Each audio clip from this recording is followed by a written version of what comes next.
A paz, meu querido, que o Senhor esteja abençoando o seu coração, meu coração, nossa vida, para nós continuarmos a meditar na palavra do Senhor todos os dias, porque toda a palavra é inspirada e útil para nos fazer homens perfeitos e perfeitamente habilitados para toda boa obra. Nós estamos aqui, meus amados, meditando no capítulo 28 de Atos, este livro maravilhoso ao qual nós estamos aqui procurando aprender, procurando estar extraindo daqui os principais ensinamentos e compartilhando com você, para que você tenha assim uma chave de entrada para o livro, porque eu acredito que aquilo que eu compartilho aqui nesses breves minutos, na verdade é 1%, é 2% do que você pode alcançar lendo, pedindo ajuda ao Espírito Santo,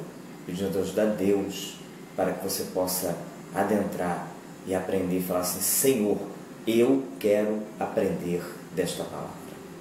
Amados, aqui no capítulo 28, versículo 1, uma vez em terra, verificamos que a ilha se chamava Malta. Os bárbaros trataram-nos com singular humanidade, porque, acendendo uma fogueira, acolheram-nos todos por causa da chuva que caía e por causa do frio. Então aqui nós temos, queridos, o navio em que Paulo estava, com mais de 270 homens, todos eles prisioneiros, a tripulação toda prisioneira, em extrema dificuldade, depois de muitos dias de chuva.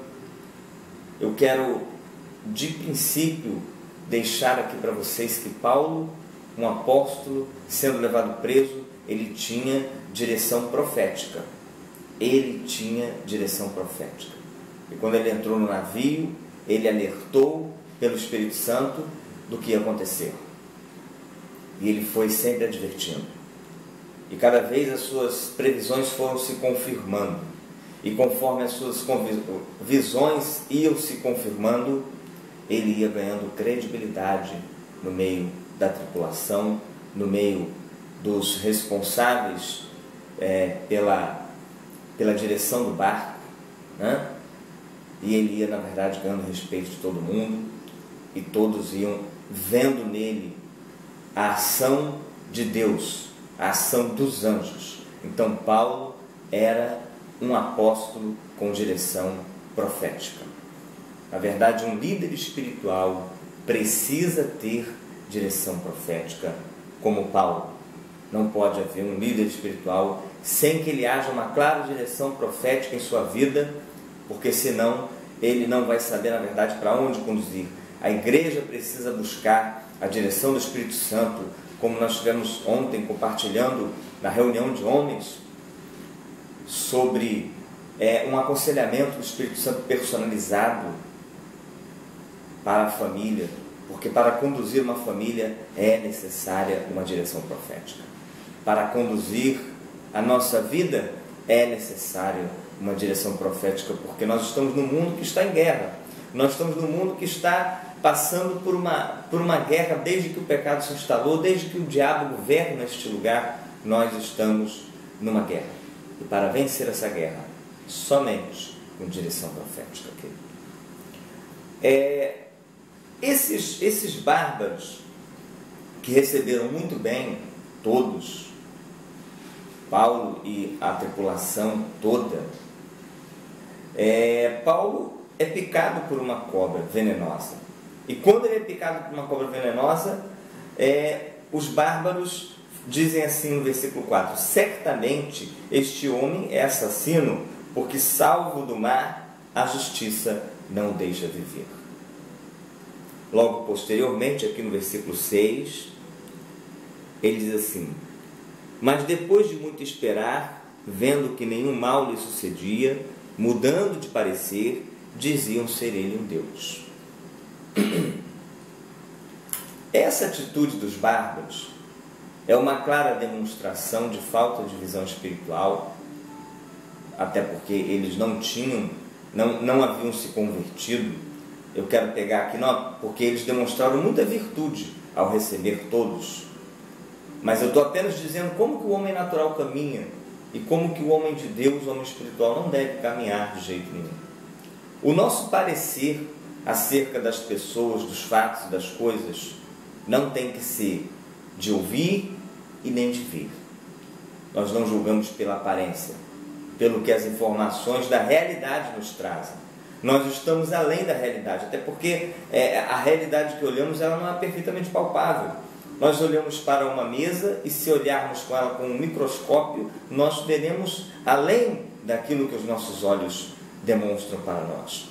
E é isso que eu quero dizer para você, porque se nós analisarmos alguém, uma pessoa, um fato, e nós olharmos e nós deixarmos-nos levar pelo que nós ouvimos dos outros e da própria pessoa sobre ela mesma, e pelo que nós olhamos acerca do que a pessoa faz, vive e deixa de fazer, ou o que aconteceu com ela, nós iremos tirar conclusões precipitadas. Nós temos que ter direção profética, visão espiritual, unção de Deus, porque apenas Deus conhece o coração do homem, apenas a palavra de Deus pode revelar aquilo que tem no homem.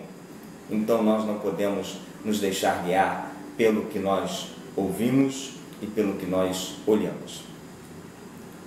Saber analisar um fato, uma pessoa, pelas informações que nos chegam, é o primeiro elemento que nós podemos analisar. Nós começamos por aí.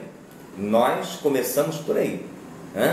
Deus nos deu sentidos de audição para nós ouvirmos, olhos para ver, e esse é o primeiro elemento de análise de qualquer acontecimento.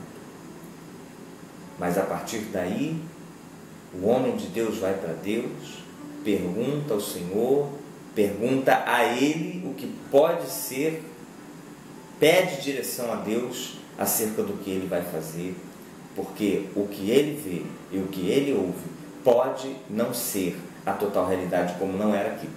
Num primeiro momento, eles acharam que Paulo era um criminoso, porque ele foi ali picado pela cobra depois de um naufrágio. Ele naufragou e agora está sendo acometido por uma picada de cobra venenosa. Ele é um criminoso, porque a justiça não o deixou escapar. Logo depois de passar muito tempo, vê que Paulo não morreu, na verdade está são, eles falam, ele é um Deus. E Paulo não era nem criminoso e nem Deus. Paulo era servo de Deus. E aí, amados, eu quero relacionar isso aqui, No versículo 8, aconteceu achar-se enfermo de desinteria, ardendo em febre, o pai de Públio. Paulo foi visitá-lo e orando, impondo-lhe as mãos, o curou. Paulo curou o filho de Públio, que era o responsável pela ilha, e Paulo também curou todos aqueles que iam ao encontro. Eles, de bem recebidos, porque foram bem recebidos pelos nativos da ilha, eles passaram, na verdade, a ser honrados.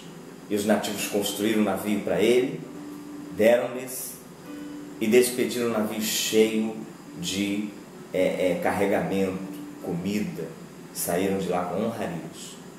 É assim, querido, que Deus age na vida daquele que estava sendo humilhado como prisioneiro e agora responsável pela continuidade da embarcação. E para onde a embarcação estava indo? Para Roma. Para Roma. Lá em Roma, amados, Paulo, ele chega em prisão. E quando ele chega, ele procura conversar com seus responsáveis. Versículo 20. Foi por isso que vos chamei, para vos ver e falar, porque é pela esperança de Israel que estou preso com esta cadeia.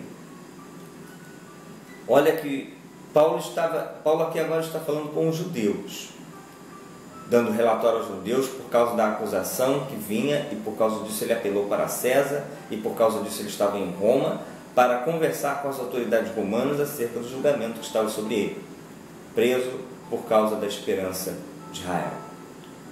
Amados, Paulo estava sofrendo. Apesar de Paulo curar, de Paulo profetizar, de Paulo proclamar o Evangelho com tanto poder e com tanta sabedoria, o fato é que ele estava preso.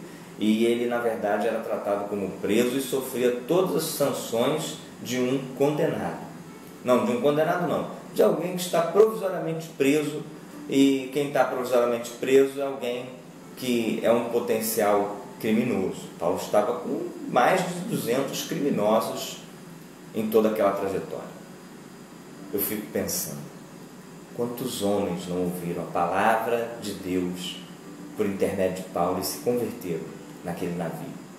Homens terríveis, mais de 250 criminosos. Então, amados, talvez nem todos fossem criminosos como Paulo, mas o fato é que estavam ali sendo levados e a maioria deles possivelmente realmente eram criminosos.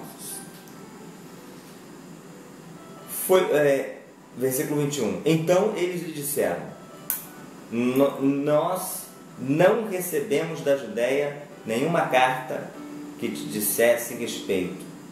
Também não veio qualquer dos irmãos que vos anunciasse ou dissesse de ti mal algum. Bom, os judeus, as autoridades judaicas que estavam em Roma, não tinham nenhum parecer dos judeus lá de Samaria, lá de Jerusalém, para que pudesse falar. Contudo, gostaríamos de ouvir o que pensas, porque na verdade é corrente a respeito desta seita, que por toda parte ela é impugnada. Então, amados, os judeus, por um ato de curiosidade, quiseram saber que seita é essa. E Paulo passou várias horas explicando a eles, usando o Antigo Testamento, usando toda a Escritura, falando de Jesus. Marcaram outro dia e falaram de novo com todas as autoridades. Houve divergência entre elas. Paulo ali conseguiu atingir seu objetivo. Na verdade, Deus conseguiu atingir seu objetivo através de Paulo, que era de comunicar a todas as autoridades. Paulo foi, Roma, naquela época, era a capital mundial, praticamente. A nação que mais influenciava. Então, na verdade, quando Paulo ali em Roma, na capital de Roma, prega para prisioneiros, prega para soldados, prega para homens da corte de César, prega para César, prega para as autoridades judaicas que estão ali e que têm ligações com todo o restante do judaísmo, e prega para todos os homens que, estando em Roma e que viajam por todo o mundo de então, estavam ouvindo. Então, Deus levou Paulo para um local estratégico, onde todos iam naquele lugar, de toda parte. Então, veja bem, e havendo, versículo 25, e havendo discordância entre eles, despediram-se, dizendo Paulo estas palavras: bem falou o Espírito Santo de vossos pais, por intermédio do profeta Isaías, que disse: vai a este povo e dize-lhe, de ouvido ouvireis e não entendereis, vendo vereis e não percebereis. Queridos, a maioria dos judeus não aceitaram a palavra de Paulo, como não aceitaram a palavra de Jesus, como não aceitaram a palavra dos profetas. Esse povo tem olho e não vê, tem ouvido e não ouve. Então, nem de acordo com os nativos, os bárbaros da ilha de Malta, eles não estão preparados, não estão à altura. Porque pelo menos os nativos veem, ouvem e julgam segundo parecer. Aqui eles não veem, não ouvem, apesar de terem olhos e ouvidos, e ocupam um lugar de proeminência, um lugar de autoridade, porque Deus os instituiu num lugar de proeminência, ao qual eles tivessem a responsabilidade de levar esta palavra, mas não quiseram, rejeitaram. Mas nós, queridos que estamos de posse dessa palavra, podemos facilmente, pelo relato bíblico, julgar Israel, ler e ter um comentário depreciativo da atitude de Israel. Mas o difícil é nós, hoje, com humildade, olharmos este exemplo e nós termos a humildade de hoje se perguntar: eu tenho ouvido todo o quadro profético de hoje? Eu tenho de fato recebido toda a palavra? Jesus tem sido meu Senhor? Eu tenho me deixado guiar por Ele no tempo de hoje?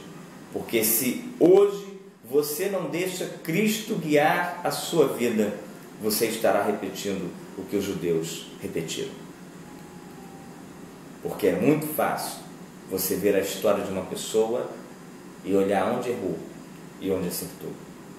Difícil é no percurso da nossa história nós não errarmos, nós acertarmos. Porque os erros não são iguais e os acertos não são iguais. A vida de cada um é uma história cheia de surpresas e que precisamos de uma direção do Espírito Santo para cada um. Não adianta apenas ler a Bíblia, não adianta apenas ouvir uma mensagem, não adianta apenas praticar dentro de um ritual legalista que você obedece os mandamentos. Você tem que de fato ter uma vida em que Cristo é Senhor e que você tem relação com Deus e que você é adorador do Senhor, você se humilha diante de Deus. Porque se não for assim, se não for pela nossa humilhação perante Ele, nós não conseguiremos. Porque são muitos os desafios. São muitos os desafios. E aqui, queridos, o livro fecha de uma forma, para mim, maravilhosa. Por 2 anos permaneceu Paulo na sua própria casa, que alugara, onde recebia todos que o procuravam. A palavra menciona que Paulo ficou ali em prisão domiciliar e ele recebia, eu quero frisar isso aqui, ele recebia todos que o procuravam. Um apóstolo no seu mais alto grau, um apóstolo na sua aposentadoria, um apóstolo chegando ao fim da sua carreira, tendo pregado para reis, tendo pregado para sacerdotes, tendo pregado para muitas pessoas, tendo proclamado a palavra de Deus para grandes e pequenos, para líderes, para congregações, e ele termina seus dias recebendo todos. É maravilhoso ouvir isso. Porque quantos homens de Deus estão em suas casas ou em seus lugares, mas não recebem todos. Não recebem todos. De repente chega alguém pequeno e não quer receber. Alguém pobre não quer receber. Alguém que ele discorda não quer receber. Alguém que ele acha que é o inimigo dele não quer receber. Deixa os padrões humanos afetar o seu julgamento e não recebe todos. Queridos, nós que somos de Deus devemos receber todos que vêm a nós. E ninguém devemos lançar fora. Né? Ninguém nós temos que lançar fora. Que Deus possa abrir nosso coração, abrir o seu coração, para que todos que o procuravam, todos que o procurar, possa ser recebido por ti, no seu coração, para você proclamar a palavra. E você não ser tropeço para ninguém, para a salvação. Imagina se os meus preconceitos, se as minhas convicções religiosas devem servir de parâmetro para achar que alguém não é digno de estar na minha presença, que eu não posso acordar tão cedo, que eu não posso dormir tão tarde, que eu não posso receber aquela pessoa por causa de circunstâncias aleatórias ou por causa da minha mente pequena. Não podemos encaixotar Deus, encaixotar a obra de Deus e deixar com que o Espírito Santo de Deus fique calado. Toma a sua posição diante de Deus, diante do Senhor, para que a palavra possa ser proclamada através de você. Eu aqui encerro, queridos, e peço que o Espírito Santo continue te abençoando, continue inspirando você, pelo nome de Jesus. Receba todas as pessoas que te procurarem, em nome de Jesus.